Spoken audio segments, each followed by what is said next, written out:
Hey guys, today I'm going to tell you why you should be fishing in Destiny 2, and more importantly, a very easy to use strategy on how to catch exotic fish. There's no guarantees in life, but using this method I did catch 2 exotic fish in one fishing session. More on that a little bit later. But yeah, why fish? Well, the TLDR is loot. Believe it or not, I've gotten some damn good exotic drops from fishing. Granted, not every drop you get is going to be a banger, but still. On top of that, tons of weapons and armor, but more importantly, Ascendant Shards. I'll be the first to admit, fishing isn't the most optimal farm in D2, but it sure as hell is the most laid back. Compared to Trials, Grandmaster Nightfalls, Master Dungeons, and so on, fishing is straight up the most low effort, low stakes, Ascendant Shard, and exotic farm in the game right now. Okay, we've covered the why. Now why don't we go over how to really bump up your chances of getting more legendary and exotic fish. First, where to fish. This is very straightforward. Go ahead and check your fishing tackle in your inventory, which tells you where you can find increased fishing activity at any given time. I'm assuming this changes every week, but either way, just go ahead and check the tackle. All right, now while you can get good fishing done solo, I'm highly recommending you get a fire team of homies ready to go fishing for the best chances of getting exotic and legendary fish. However, when you get a group of people, do not load in together. Make pretend like you're in a really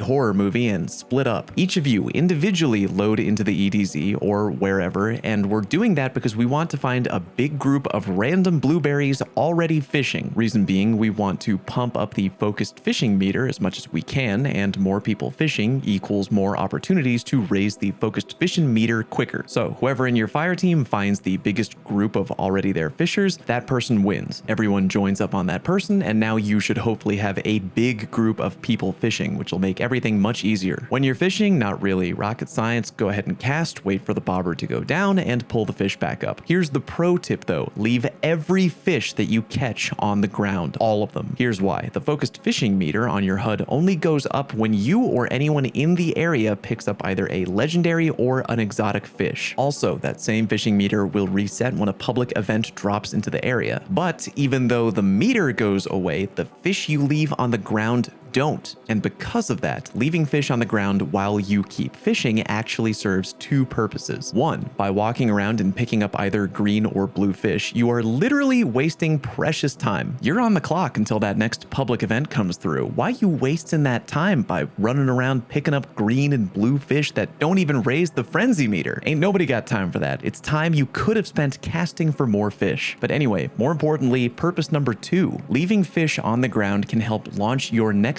fishing session into a fishing frenzy immediately. Again, only legendaries and exotic fish bump up the frenzy meter. So the play is the following. Fish as much as you can, leaving everything on the ground and not moving at all. Eventually, a public event will come through. Don't move. Either hope that a blueberry in your area will go handle the public event, or have the person in your group who caught the least amount of legendary fish go burn through that public event real quick while you continue to stand there. When the public event ends, wait for the new fishing spot to appear nearby. Have your fire team member who did the public event go to the new fishing spot and start fishing. Now, finally move around and pick up all the fish that you have left on the ground. Because your fire team member is already fishing at the new spot, all those legendary and exotic fish you've now picked up will catapult the new fishing meter forward immediately. Depending on your fish RNG, you'll at the very least get a big chunk of frenzy meter right off the bat. Best case scenario though, you literally start fishing with a full frenzy meter already. Now just rinse and repeat. Start fishing, but leave every legendary and exotic fish on the ground. Believe me, I know it's super tempting to pick up those fish in the moment. Looking at you, panda duck, but truly resist temptation if you can and leave it all on the ground. Even if a fish you've caught ends up landing right next to or on top of your guardian, you literally won't collect it until you actually move. So just continue standing still like a tree and keep fishing until it is finally time to collect. Again, someone will probably eventually have to go and do the public event. That is why we send whoever caught the least legendary fish to minimize collateral fish damage. With just a little patience, you will start new fishing sessions at a full frenzy, and therefore it'll be way more likely for you or anyone in your group to bag an exotic fish. As mentioned earlier, using this method, I caught 2 in one session. 1. Easiest Ascendant Shard and exotic farm out there. Not optimal, but I can't crack open a beer and watch Netflix on my second monitor while I farm trials, now can I? If you need a good bait farm, that is easy. You can either just A, play the game, or B, load into the EDZ or any location that has a lot of public events with a fire team. You and your group should split up though, each being in the same EDZ instance but in different areas. Your plan should be to do heroic public events together, but when there are no public events to be done, do both patrols and lost sectors. The reason you're splitting up is because that way you can each scour a different area looking for the easiest possible patrols. For me personally, those are the kill everything patrols, but go ahead and pick up whatever you feel like is the easiest to you. While doing patrols, you can also do lost sectors. Just make sure that when the time comes, you group up together and do those public events. Remember to turn on the armorer mod of your choice on your ghost before dumping fish back at the helm, just so you get armor close to what you want. Also remember to unlock the seasonal challenge Efficient Angler. Now you have a shot at getting bait back after catching a fish. Also remember to subscribe to my channel for an extra 10% chance at catching an exotic fish. Thank you very much for watching, and I'll see you on stream.